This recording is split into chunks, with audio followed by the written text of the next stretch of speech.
Matapos masigurado kay Liam sa ika-1 milyong pagkakataon na pareho kaming hindi nasaktan sa anumang paraan, sa wakas ay hinatid niya kami pauwi. Kinuha ko si Angela sa aking mga bisig, bumaba ako ng sasakyan habang nakasunod si Liam sa likuran ko. Sumabay siya sa akin papunta sa pinto at pagpasok ko ay humarap ako sa kanya. Sigurado ka bang okay ka lang? Pangbilyong beses niyang tanong at tumango naman ako ng masama. Tumingin pa siya sa akin ng ilang segundo na may bakas ng pag-aalala sa buong mukha niya.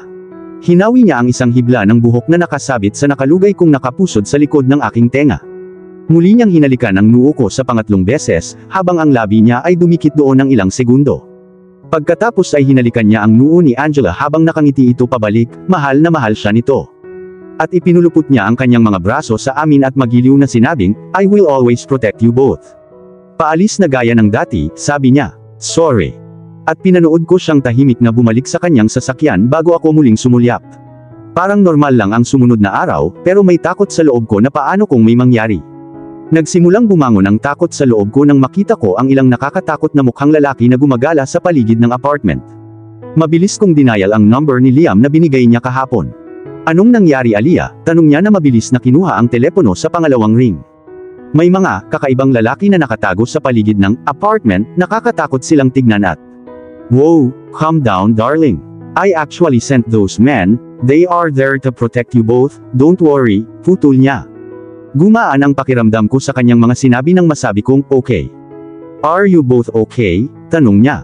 "Oo, ayos lang kami, salamat." "Fine, nasa meeting ako ngayon, tatawagan kita mamaya, bye." "Bye." Kung nasa meeting siya, bakit niya sinagot ang tawag? Kakaiba. Ang isipan ko ay abala sa mga iniisip ng kahapon, ang sarili kong pamilya, ang sarili kong mga magulang na nagsilang sa akin, ang sarili kong kapatid na kinalakhan kong kalaro ay handang patayin ako sa isang stupid na dahilan.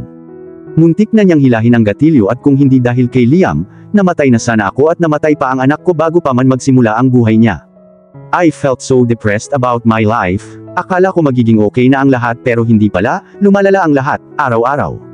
Nagalit din ako kay Liam pero nakikita ko kung gaano kamahal si Angela na kasama siya, at hindi ko alam sa sarili ko pero alam kong hinding-hindi niya sasaktan si Angela. Hindi ko na siya sinisisi kung bumalik siya kahit na sa tingin ko ay hindi ko siya mapapatawad sa ginawa niya. Pagod na ako sa lahat ng drama, hindi ko na kaya. Ang linggo ay tila lumipas ng malabo at si Liam ay literal na tumatawag sa akin araw-araw upang tanungin kung kami ay okay o hindi. Ang isang bagay na napansin ko sa kanya ay siya ay isang tao sa kanyang mga salita. Kapag sinabi niya na siya ay pupunta dito sa Biyernes lamang pagkatapos ay nakita niya si Angela sa araw na iyon lamang, maliban sa insidente ng pagkidnap, although minsan o 2 beses na kaming nagkita. Maliban sa Friday pero hindi niya nakita si Angela sa ibang araw, nirerespeto niya ang desisyon ko. Naghahanda ako ng hapunan habang nilalaro ni Angela ang kanyang mga laruan mag-isa, malapit na siguro siyang dumating. Nang maghihiwa na sana ako ng mga gulay para sa ulam, tumunog ang doorbell at pumunta ako at pinagbuksan siya ng pinto. "Cooking something?" tanong niya nang makapasok ako at tumango ako. "Good, pack some for me also. I am no mood of cooking today." Nalaglag ang pangako sa sinabi niya, hindi niya ako mautusan. "Listen, I am not packing anything for you, paano kung lasunin ko ang pagkain mo?" "Oh, you won't darling." Hindi ko siya pinansin, pumunta ako sa kusina para ipagpatuloy ang pagluluto ko, habang sinimulan ko ng maghiwa ng mga gulay. Talagang iniisip niya na ang mundo ay gumagana sa isang iglap ng kanyang daliri, na gagawin ng mga tao ang anumang sasabihin niya. Ang weird niya at, ouch, shit, nahiwa ko ang daliri ko at dumudugo ito ngayon. Mabilis akong pumunta sa lababo para maghugas ng dugo nang may mapansin akong presensya sa likod ko. Tumalikod ako at nabangga ko siya pero nakatutok ang mga mata niya sa daliri ko. "Nasaan ang first aid box?" tanong niya. Tinulak ko siya palayo nang hindi pinansin ang tanong niya. "Aliyah," aniya sa mapanganib na tono. Wala na ako sa mood makipagtalo, bottom left drawer. Inilabas niya ang first aid box at inilagay sa counter ay kumuha siya ng cotton at nilagyan ito ng antiseptic. Pumwesto siya sa harap ko habang ang likod ko ay nasa counter. At dinala ang cotton patungo sa aking daliri, dahan-dahan niyang sinimulan itong linisin. Hindi siya nagsalita ni isang salita. Pagkatapos linisin ang sugat, kumuha siya ng cream at band-aid at nilagyan ng cream ang sugat ko. Nataranta akong tumingin sa kanya habang nakatutok ang mga mata niya sa sugat ko, pero bigla niyang inangat ang tingin niya at nagtama ang mga mata namin, and for the next few seconds we just stared into each other's eyes, but as I started to feel a weird sensation in my stomach, mabilis akong umiwas ng tingin. Pagkatapos ng band-aid sa sugat ko ay pinakiusapan niya akong tumabi, at hindi ko na siya tinanong pero nang magsimula na siyang maghiwa ng aking mga gulay ay nagulat ako. Kaya ko, Liam, sinubukan kong magprotesta, pero hindi niya ako pinansin ng tuluyan. Liam, sabi ko. Shut up Aliyah, mabilis na tinakpan niya ang bibig ko. Alam mo na uubos na ang oras mo, 10 minuto na lang ang natitira at alam kong hindi mo gugustuhing sayangin. Umupo ka Aliyah, I am making the dinner and I don't want to argue with you, tumahimik ka na lang, sabi niya. Go play with her for the meantime, dagdag niya. Maliit na sugat lang at umaarte ka na para bang fracture ang braso ko o ano, humalukip-kap na sabi ko. Huwag mo akong istorbohin Aliyah. At walang protesta pumunta ako at umupo kasama si Angela na naglalaro ng kanyang mga laruan. The dinner got ready when his time got over and is he crazy, literal na nag-aksaya siya ng oras sa paggawa ng hapunan imbes na makipaglaro kay Angela. Napagtanto ko na nasa kusina ang aking telepono at nang pumunta ako doon at tiningnan ang timer, may 15 minuto pa ang natitira. What the hell is this? Tanong ko sa kanya na ikinangisi niya. I am not stupid darling, I paused the timer para after magluto may time pa akong makipaglaro kay Angela. This is cheating, sigaw ko. This is business darling. Naupo ako sa mesa kung saan siya nag-set ng hapunan at sinimulan ko itong kainin, at kailangan kong sumang-ayon na siya ay isang napakahusay na magluto. Pagkatapos kong kumain ay may natitira pang pagkain kaya, nag-empake ako para sa kanya. I am not that cold-hearted and I know minsan nakakapagod talaga magluto. Nang tumunog ang timer, tumayo siya at inabot ko sa kanya ang box kung saan nilagyan ko siya ng pagkain at talagang nabigla siya dito. Pero wala siyang sinabi maliban sa usual na paghingi niya ng apology, at hinalikan niya ako sa noo. Sa kabilang banda, si Liam. Sumandal ako sa upuan ko sabay stretch ng arms. God, ito ay isang nakakapagod na araw. Pagod na akong sigawan ang mga tauhan ko daw naaawa pa nga ako sa kanila minsan, pero wala akong ibang option, maliban na lang kung sisigawan mo sila wala silang gagawin ng maayos. Umalis ang assistant ko kalahating oras na ang nakakaraan kaya buti na lang at hindi ko na kinailangan pangharapin ang malalandi niyang pananalita sa paglabas ko ng opisina. Pagsakay ko sa kotse ko ay papunta na ako sa apartment niya. Habang papalapit ako sa pinto niya at kumatok, wala akong natanggap na sagot. Usually she opened the door seconds later, kumakatok ako pero ngayon hindi niya ginawa. Baka nasa banyo siya, naisip ko. Kumatok ulit ako pagkatapos ng 1 minuto pero wala akong natanggap na reply. Ano ang mali? Sinubukan kong pihitin ang doorknob at agad naman itong bumukas. Bakit niya iiwan ang pinto na nakabukas, hindi naman siya tanga. Tahimik ang bahay, walang tao. Are you there? Tawag ko ulit habang dahan-dahan akong naglakad papunta sa kwarto niya. Pagpasok ko sa kwarto, habol ko ang hininga ko. Si Aliyah ay nakahiga sa kama na mukhang namumutla, at si Angela ay nasa tabi niya na nakaupo doon sa pagkalito. Mabilis ko siyang binuhat sa aking mga braso para masiguradong okay lang siya. Aliyah, niyugyug ko siya ng konti. God, anong nangyari? Noon ko napansin ang isang sulat sa nightstand sa tabi ng isang bote ng sleeping pills. Damn, this can be possible. Nagmamadali akong lumabas at sumigaw. Lumapit ang mga bodyguard na kinuha ko para sa kanya at sumigaw ako. Tumawag kayo ng ambulansya, ngayon din. Pagbalik sa kwarto niya ay tinignan ko ang pulso niya at nakaramdam ako ng mahina. Bakit siya magpapakamatay? Naramdaman kong tumulo ang luha ko, hindi ko kayang mawala siya, takot akong mawala siya at hindi ko alam kung bakit. Naramdaman kong yumakap si Angela sa akin habang nilagay niya ang ulo niya sa leeg ko. Si Aliyah ay may anak na inaalagaan, kung gayon bakit? Naging blur ang lahat nang dumating ang ambulansya at mabilis na dinala si Aliyah sa ospital dahil kasama ko siya sa buong oras na kayakap si Angela. Tinawagan ko si Amanda at sinabi ko sa kanya ang lahat, and she even rushed to the hospital. Mag-isa akong nakaupo sa isa sa mga upuan sa labas ng emergency room habang dinala ni Amanda si Angela sa kanyang bahay para pakainin siya. Nasa kamay ko ang sulat na nakita ko sa kwarto niya habang binubuksan ko ito para sagutin ang mga tanong ko. Liam, simula nito, I am sorry for doing this but I had no other option, I was tired of everything. I realized na mas mabuting magulang ka kay Angela kaysa sa akin. You can provide her with everything unlike me who had nothing. At mahal na mahal ka niya at alam kong magiging masaya siya sa piling mo. Aliyah. Umiiyak ako habang binabasa ko ang sulat at may parte sa akin ang nagalit. Paano siya magiging stupid? Parang katangahan ng sulat, akala ko malakas siya. At sa sandaling iyon nakaramdam ako ng higit na pagkakasala kaysa dati. It was all my fault, I am responsible for everything and if today something happened to her then hindi ko alam kung mabubuhay pa ako o hindi. Bumukas ang pinto ng kwarto nang lumabas ang doktor at mabilis akong pumunta sa kanya at nagtanong, buhay ba siya? I swear kung hindi siya papatayin ko rin siya. Sa kabutihang palad, wala na siya sa panganib, nakahinga ako ng maluwag sa sinabi niya, pero maaaring tumagal bago siya magising ngunit makikita mo na siya ngayon. Tumango ako bilang pasasalamat sa kanya habang paalis na siya. Sobrang saya ko, buhay siya. Pumasok ako sa loob ng kwarto at nakita ko siyang nakahiga sa kama at nakapikit at sobrang putla niya. Tahimik akong umupo sa stool sa tabi niya habang hawak ko ang kamay niya at hinalikan ko ito. Hinawi ko ang mga hibla ng buhok sa mukha niya habang tinitigan siyang mabuti. Naka-relax ang mukha niya, no worries, walang kunot sa noo. Isang luha ang bumagsak mula sa aking mga mata habang ipinatong ko ang aming magkahawak na kamay sa aking noo. I couldn't believe that I was crying for her. She made me vulnerable, and if someone see me like this, then she would be a heart attack. I have always been ruthless and cold except for my family members, and here I was, crying for a girl I met a month back. I messaged Amanda and told her about Aaliyah's condition, and even told her to keep Angela with her until Aaliyah wakes up kasi hindi pa ako umaalis sa tabi niya hanggang doon. Wala akong ideya kung kailan ako nakatulog dahil pagkagising ko sa kalagitnaan ng gabi ay napadpad pa rin ako sa stool na iyon, habang ang ulo ko ay nasa tiyan niya. Noon ko naramdaman ang paghaplos ng daliri sa aking buhok, at nang tuluyan kong imulat ang aking mga mata ay nakita ko si Aaliyah na gising na ang kanyang mga mata ay kalahating dilat. God, you finally got up, masayang bulalas ko at nagmamadaling tumawag ng nurse. Hiniling sa akin ng nurse na manatili sa labas habang sinusuri siya, at hindi ko maiwasang magpasalamat sa Diyos sa pagligtas sa kanya. Pagkalabas ng nurse at ipaalam sa akin na makikita ko siya ay dali-dali akong pumasok. Hindi ko na napigilan ang galit at pagkadismaya habang nagsasalita ako na nakaupo sa stool na iyon. Ano ba kasing iniisip mo, Aaliyah? Akala ko matalino ka pero katangahan pala ang ginawa mo. Hindi mo man lang naisip ang iyong anak na babae. Ginawa ko to para sa kanya, sabi niya sa mahinang boses. Baliw ka ba? Akala mo talaga mabubuhay siya kung wala ka? Kung gaano niya ako kailangan ka rin niya.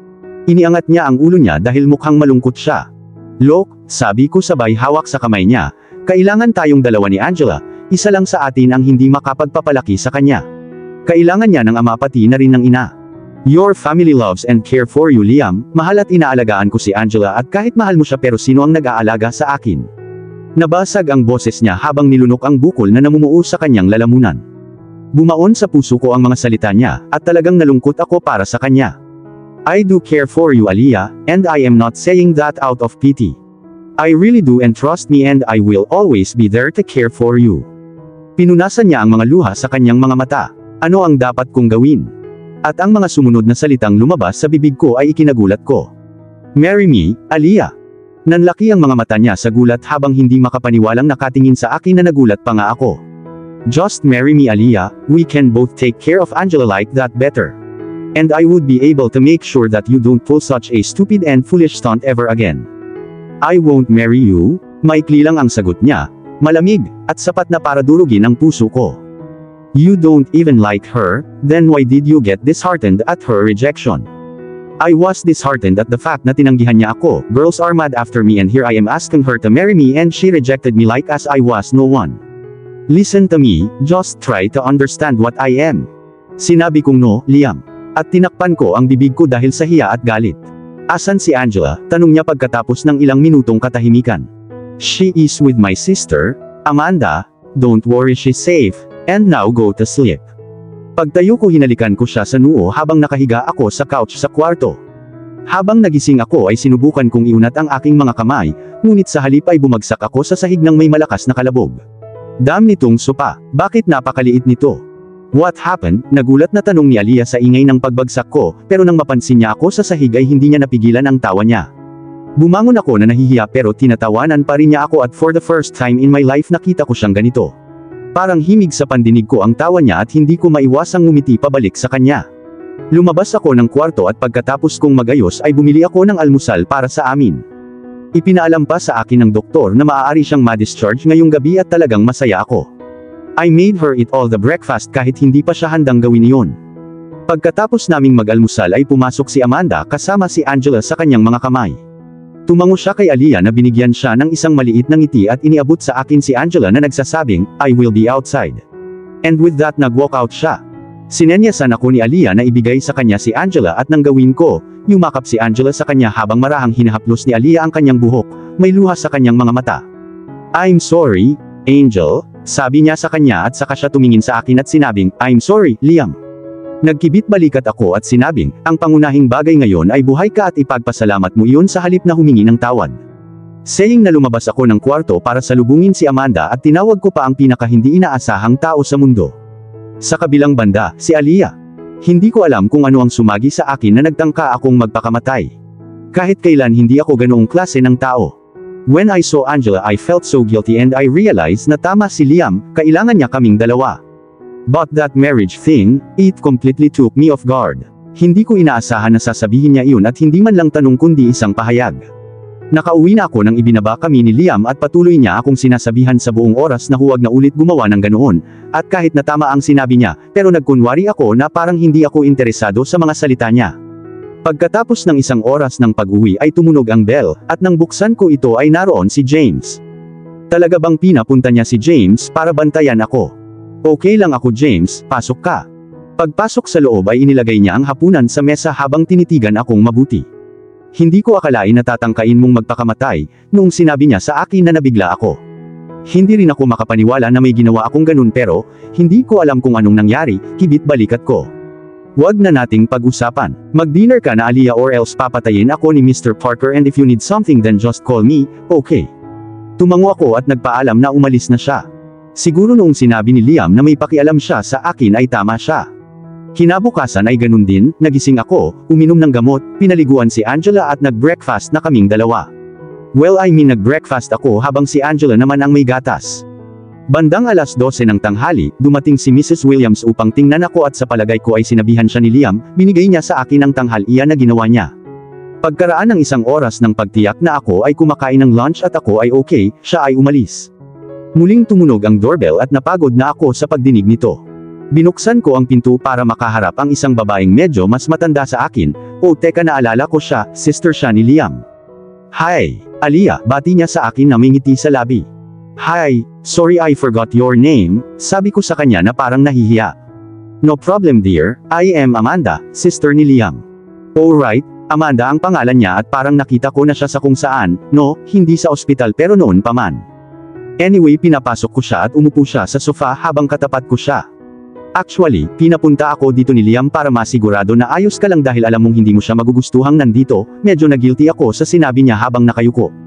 Yeah, napagkasunduan namin na Friday lang siya makakapunta dito. Huwag kang mag-alala Aliyah, alam ko ang lahat. At naiintindihan ko ikaw. Ang sweet niya talaga at naging komportable ako sa kanya, parang kapatid ko siya.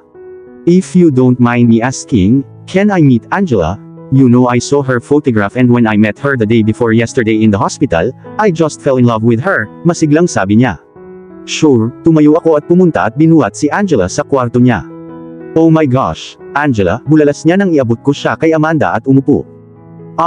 Amanda I think I have seen you in the magazine somewhere, huli kong tanong. Yeah, I am a fashion designer, magalang niyang sabi. Paano ako magiging stupid, siya si Amanda Parker isa sa pinakasikat na fashion designer sa buong mundo. One more question, nalaman kong hinahanap na pala ako ni Liam, alam mo ba kung bakit, tanong ko sa kanya at napatingin siya sa akin. Hindi naman sinabi sa'yo ni Liam diba? At umiling ako.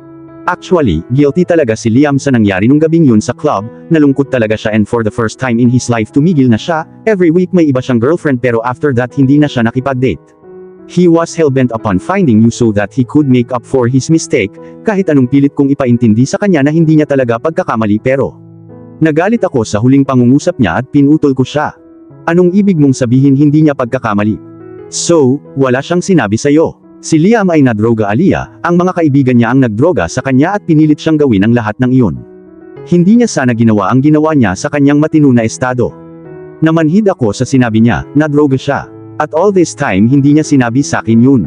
Siya ang sisihin sa isang bagay na hindi naman talaga siya nagkasala. And I hate him all this time and he let me do that. Aliyah makinig ka, nagsalita siya pagkatapos ng isang pause.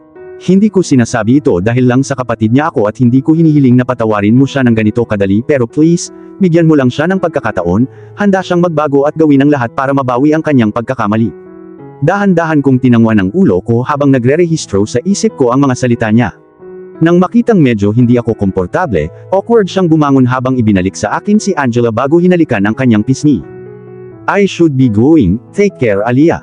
And just think about it, give him a chance, sabi niya sabay labas. And please don't tell him na sinabi ko sa'yo lahat ng ito, papatayin niya ako. Bye, dagdag niya. Bye, parang bulong lang ang boses ko. At dito na po, nagtatapos ang part 6 ng ating kwento. Sabay-sabay po nating abangan ang susunod na kabanata. Maraming salamat po. God bless and stay safe.